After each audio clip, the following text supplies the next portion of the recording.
Well,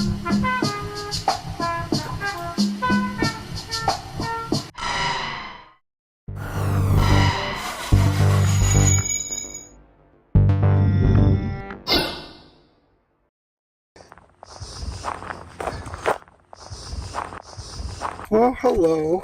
Hi. This is where all the ephemera lives. Charlotte, Spotlight Artist Series. Hello. Welcome to Pinky. Pinky is like maybe one of the happiest places on earth. Cannot imagine how much painting I get done in here. I wanted to show you my closet. This is for drawing. So I have 14 paintings here. I have paintings in here. It's so genius. I love it so much. I can't have complete chaos. Okay, so this is how paintings begin in my world. We start with the charcoal sketch. Okay, I'm usually working from photographs, so I'll just show you one. So this is the whole show. Like these are all my photos that I'm working from. So charcoal here in Iceland. So that's the charcoal sketch for that. And that's stage one. Sure. Yeah, and then stage two, the wash so stages. Then you wash them? Mm-hmm. I have 3 distinct stages. I'm either in the sketch, or the wash, or if I get here, I'm doing basically, I'm just going to take out another one. Like here's one that's in the mid stage, maybe 4 stages. So this is like first more serious coats of paint, and that's stage 3 really. And then I know when I'm done. When 1, 2, 3. What are they? Here's 4. I'll show you. So one is sketch right here, charcoal sketch. 1 is sketching. And then 2 is washing, which is on there. 2 is washing. And those are shears. When I say washing, I just mean like a shear layer with a lot of solvent and not a lot of paint. And then I get here, and here's the final. Here's when I'm really done. So this is the Beverly Hills Hotel. This is already sold. So half of this show is already sold, which I'm very excited. So great. It is great. You know what? It keeps me inspired. Actually, I think more than anything, it makes me feel legitimate, like people love what I'm doing. And that's really important. I have to sell my work. I have to. Otherwise, I'm happy to paint for myself, but I feel so obligated and so much more inspired when I'm painting and people are like, yeah, I want to buy it. There's another finish. I don't like to consume creative. I like to make creative. Yeah, the third is the painting, and then trying to figure out when you're done. Stage 3. Funny you asked that. Isn't that the question? Because I look at the one over there above the bed, under the cocktail sign. Now, technically, that's to me in kind of the wash stage / early paint stage. But there's something super magical and something super, to me, special of capturing something before it gets overworked. That is the obligation of the viewer to fill in the blanks, right? And that to me is where like the fantasy of it kind of comes in, of looking at a painting and going, what's going on in there? You know, I need to take another look. Does that make sense? Yeah. Okay. So to me, obviously, here's the great example. So obviously, let's just look at that one, because to me, that one's in a really kind of cool place where I'm like, I could maybe stop there, but we can talk about this guy. He's in my painting, and I took a picture of him a long time ago, and I just love him. He's like 8,000 degrees Fahrenheit, and look at his hair. He looks like a penguin, and he's been sleeping on the back of his head. I just love him so much. He's so much fun to paint, and he's got boobs. Here's the photo, right? So now you have all the information. You can see the swimmers, but barely, right? And so then I have to kind of say to myself, do I need the swimmers? I love the swimmers, but there's something kind of magical about not providing all the information. Every artist has to make those choices of like, when is it done? Could I render things more perfectly? Sure.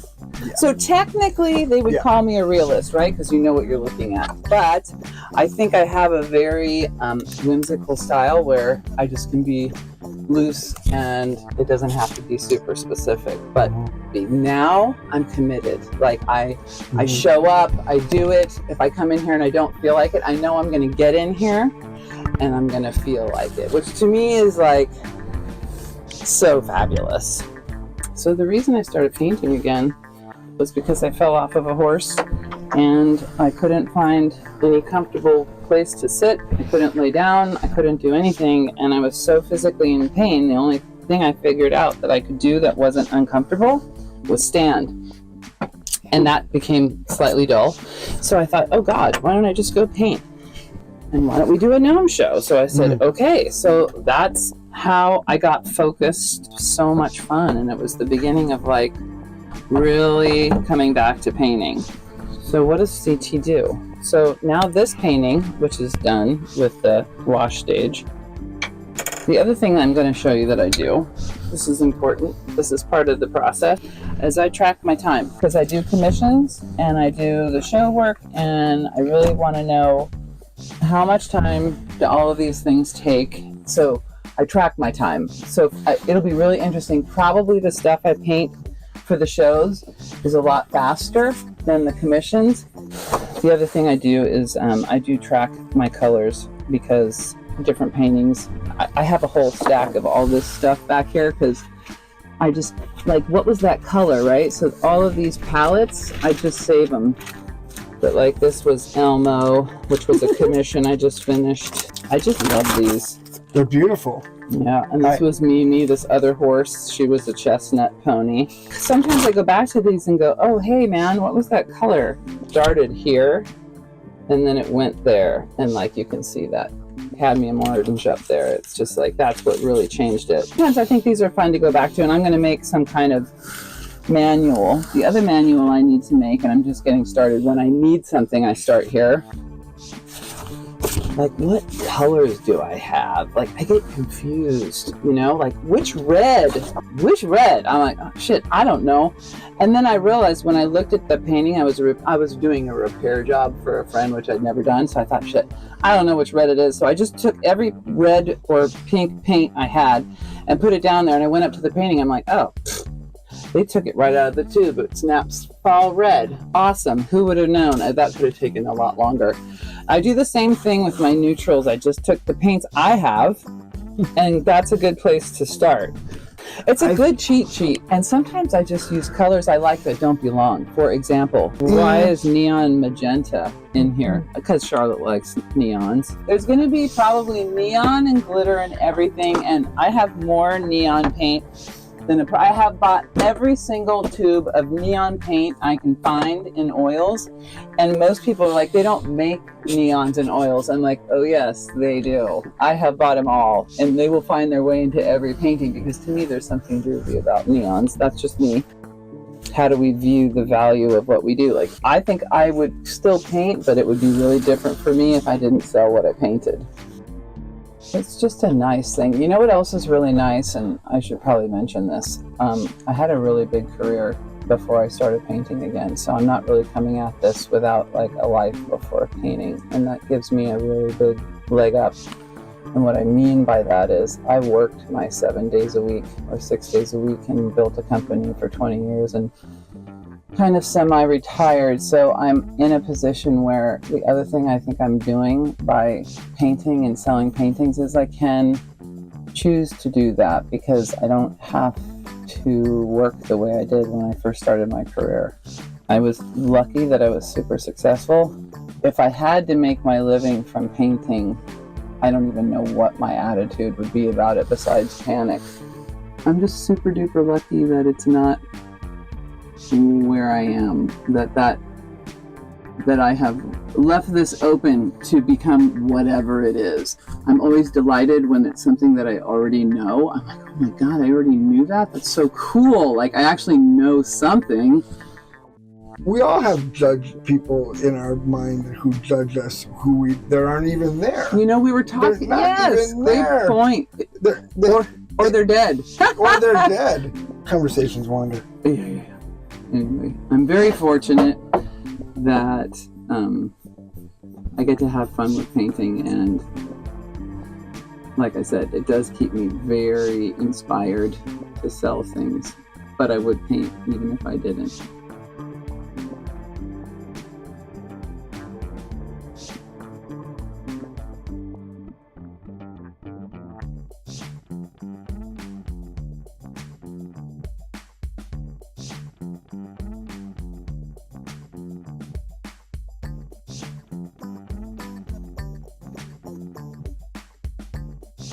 This is perfect. This is not an easy house. See, the other thing that's happening is I'm definitely losing my eyesight, and some people say that's a really good thing for painting. I think that's funny. Yeah, that worked. It's a very strange roof line.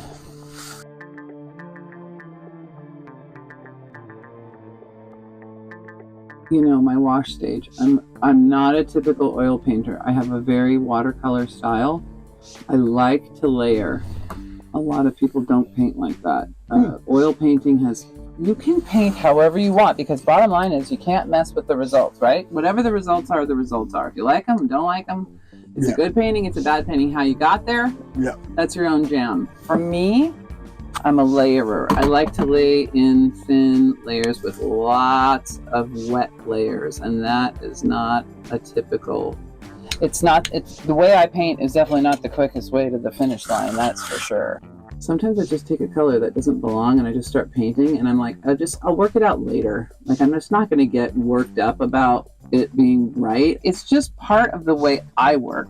And I like that about that, because for me, it's very freeing for me to just go, I'm just going to paint it in the wrong color, and I'm just going to let it kind of develop. Very freeing. It's like if you're painting for yourself and you know the shit's good, or you're on a project and you just know it's good, it doesn't matter how you got there, right? Yeah.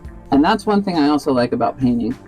I get nuggets, we all get nuggets from watching other people and from learning from people that are dynamite that we think are really good. And one of the things that I love about an oil painter, the most important thing I think I got from it, stick with it. Stick with it. Because it's so easy to abandon something and just go, not working. No, stick with it. And I'm like, you know what? Trust that you like this image. You started this. You're going to get there. It's going to go bad for a while, maybe, or badly for a while. And then it's going to come back. And for me, that's kind of a funny thing, because even one of my art teachers is like, they'd walk by my easel and just say something like, you can bring it back. I'm like, okay, so yeah, I know I'm off track, but we'll get back to it. And I love that about oils, especially, even though I love the whimsy of watercolor and I love the simplicity of watercolor. The cleanup is a joy. I look at it this way. Acrylics are like polyester. You can get anything you want color-wise. It's very flat, very specific, and it dries fast and it looks flat, and it always will. It's never going to have luster. And cotton to me is like watercolor, like light and airy and beautiful colors. Always, cotton's just awesome. But the premier product of the world and textiles is silk, because even colors that would theoretically be like really unattractive in polyester or really unattractive in cotton, like think of avocado polyester or burnt orange cotton, not good. In silk, all colors are beautiful. You cannot really make an ugly oil painting because the material is so freaking gorgeous. It's going to save your ass. It's just so good. And so that's how I kind of always looked at silk. It's like, look, it's in silk. It's not good. It just can't be ugly. Can't. Doesn't matter. Just a yard of fabric is beautiful on its own, like right out of the tube. It's the same exact idea for me with oil painting. It's just like working with fabric.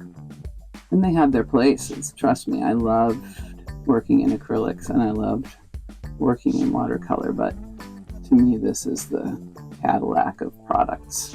It's just always gorgeous.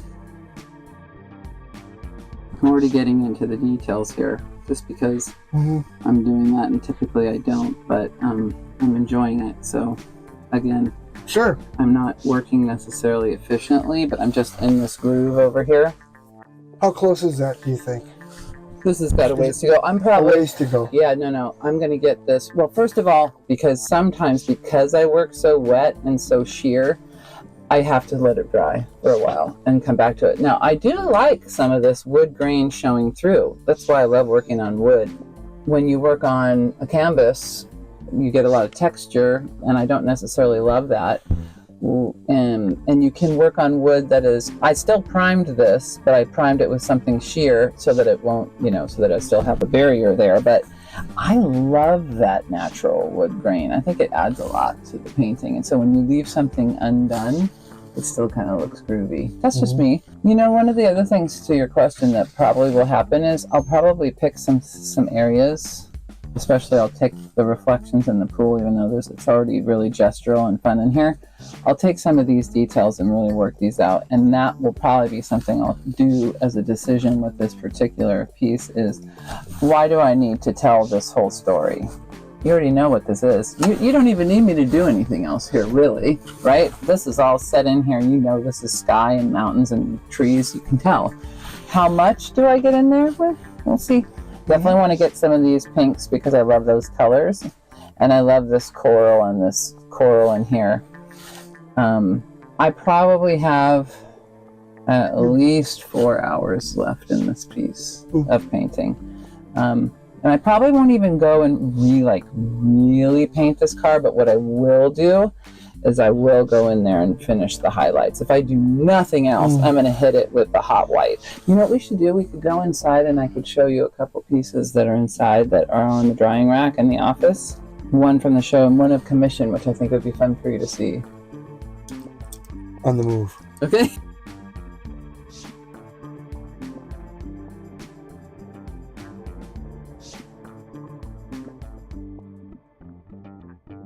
This is this commission I just finished. I'll be doing this one next. This is Leo. Hi, Leo. Hi, Leo. So here's another one. Is it done?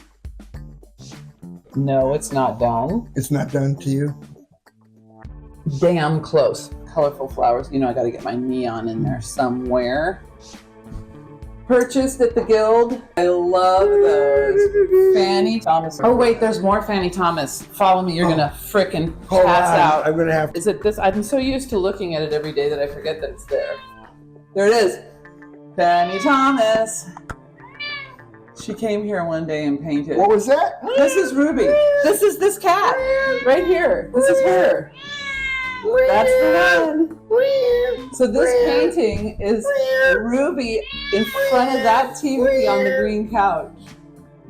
Is that not fantastic? Hi, Tublets. Yeah, isn't that awesome? Is that just too much? She was probably like 6 when she did that. Fanny and Christy came over and painted here. Yeah, probably.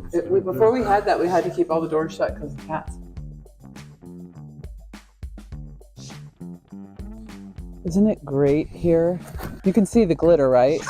My painting is not something that people are going to go and try to figure out, like, what is this about? It's like, right now, I'm just enjoying painting things that I think simply make people feel good. They like it. It makes them feel happy, or I don't know what. Do you think it's a little bit analogous to making a really killer sweater that people just love? Definitely. Off the freaking rack. Nothing could make me feel better. I think about those days, yes, people coming into the booth and just like going gaga. And I remember every step. I actually approach painting very similarly. Like, I use a line sheet. I already have the whole line sheet of the whole show planned out. I'm developing it like a season. This show has a look, it has a feeling, it is a story. Clover are in on this completely. DJ, costumes, food, drink, selfie backdrops. That's what the big painting is. It'll be so much fucking fun. I'm really excited too, because one of the things that I think will be really, it's not unheard of, but it is, I think the show that we're going to do at the Culver is going to be really different because of my background, because I'm doing some apparel pieces that are connected. I'm doing like it, and the costume party connected, kind of like the wedding. People show up in costume. I love the idea of doing the merchandise for the show. I think that'll make it it'll make it very me, Stay in Palm Springs. And I love the foot. You'll see feet in a lot of my paintings, and they just happen to be in places you'll see more feet. Cool. Same location. Palm Springs, same sunny day with super good friends, and this was just a random shot I caught of them like that. Photo bombers. Don't know any of these people. Same pool, same day. Look at his finger, and I just love it so much. And then, of course, there's another random foot sticking in the photo that belongs to not a single human that you can actually see. It's just the foot.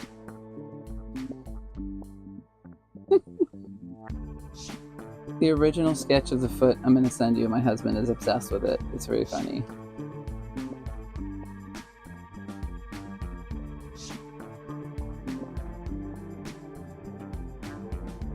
Beverly Hills Hotel. I mean, what could feel more fantastic? I love the figures. I love the colors. I love the place. You know I've stuck neon in there.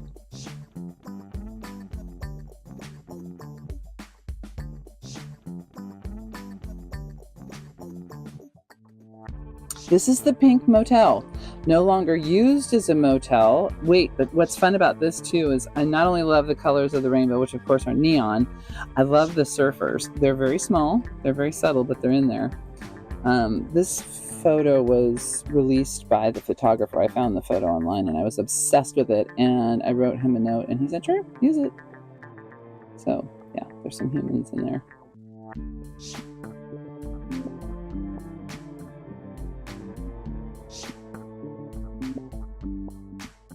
And that is my friend's mother. That probably is the 50s. And that is Renee.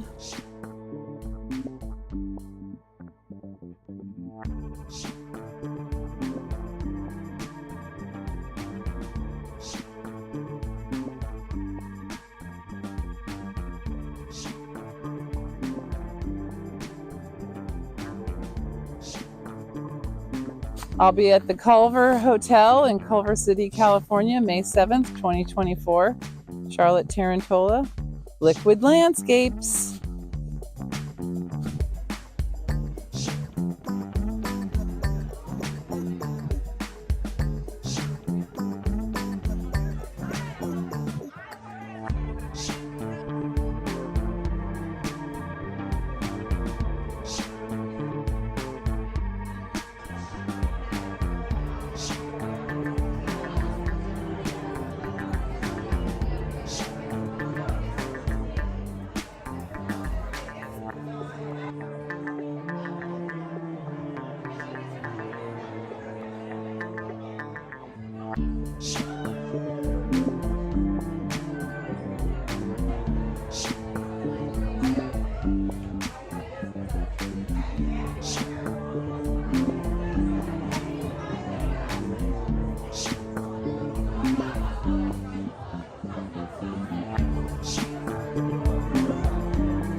has an insidious way. Desire for another's success or life fills the heart with want. A need for a coveted item, a perfect poodle to show off and catch others' envy, verifying one's superior caste placement. Jealous eyes tinted, chasing others' dreams, wishing for that butt, those friends, that life, when everyone is the same want, the same shit that no one needs. Life better lived is the one you truly enjoy. Green, blue, Black Friday envy. A longing of something out of the self. It's just right there, but not yours. Uncreased Georgians walking down the red carpet of life. A Birkin hanging off pale arms escorted into VIP heaven. Just beyond the velvet demarcation point, beyond the grass, beyond the pay grade, beyond their possessions. Centered close to the core of envy is always a want. Undermining any success, joy, and happiness, underpinning deceit, fear, and apprehension, not allowing others to experience satisfaction, calculating compounded doubt, fostering twisted motives, leading questions querying, birthing future's demise in envy's eyes, so-called friends collecting kai, siphoning prana, sucking auras, harvesting honor while cashing out karma. Truth tells tales no one wants to speak, lost in envy favor. Empty hollow accolades are envy's desserts.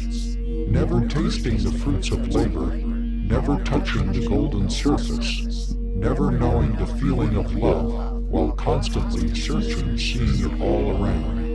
Never is a long time brewing on wise, and when stirring concoctions of could and would haves, swirling vapors of discontent towards those who possess coveted everythings. Envy is the gnawing ache that measures worth and success against warped perspective. Bitter comparison gaze upon the lives of others, adorned with admiration's pangs in inadequacies, piercing through ego's heart in palpitations of anxiety. Treading a relentless pursuit of status in never-ending cycles of consumption, competition at any cost, one can never afford. Jealousy plants poison seeds, sowing rows of malice and spite, taking root to rot the lives in the fields of human endeavor. Envy consumes all who dare to indulge in its toxic dinner of ill will and want, serving cancer at the tables of society, feeding mistrust and resentment to loved and hated with their bitter menus of tainted triumphs. To confront envy is to stare at insecurities and shortcomings of one's personal abyss. To acknowledge what lurks within waiting, watching, wanting, what one does not possess, takes courage of the mind and peace of the heart. Too few humans have. Envy is a primal force at the edge of consciousness, corroding souls with inner conflicts. Acidic falsities offering no solace, no redemption, only exaggerated wants. Compounding worries, mocking an image, facing mirror's truth. Envy is a lonely one-way road that intersects the sins of men and women. Worlds of self-inflicted lies, realms of resentment for unattainable trinkets. Objectified things and wondrous nothings that drive the market for more of nothing to cherish and behold. The value of perspective in its grip around the throat of reason, strangled to death by the very hands that loved so dear. The smell of leather and the feel of power in conniving the fool into believing the joke that life is better with things others have.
Welcome to Sonic's.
Mom's always like a little spark.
This is for all the mothers.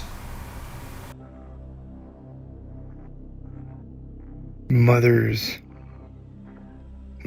know not eggs so full, raising souls to full potential. Unseen years of selfless actions, shows and decades of kids' reactions. Mothers know beyond the words, sticks and stones are for the birds. Mothers are guides to unknown places, cooking up dreams through awkward phrases. Beyond generations of feeding passions, inspired success in children's lessons. A mother's space in stepping aside grows a child's strength that does not hide. Mothers know ancient wisdom, teaching ways fosters freedom. Mothers cry, feeling so raw, even strong men melt in awe. A mother's love is forever, nothing equals whatsoever. Mothers know things rarely seen. When she's gone, she'll talk in dreams. There's no one quite like your mother. You're living proof she made another. Thanks for watching.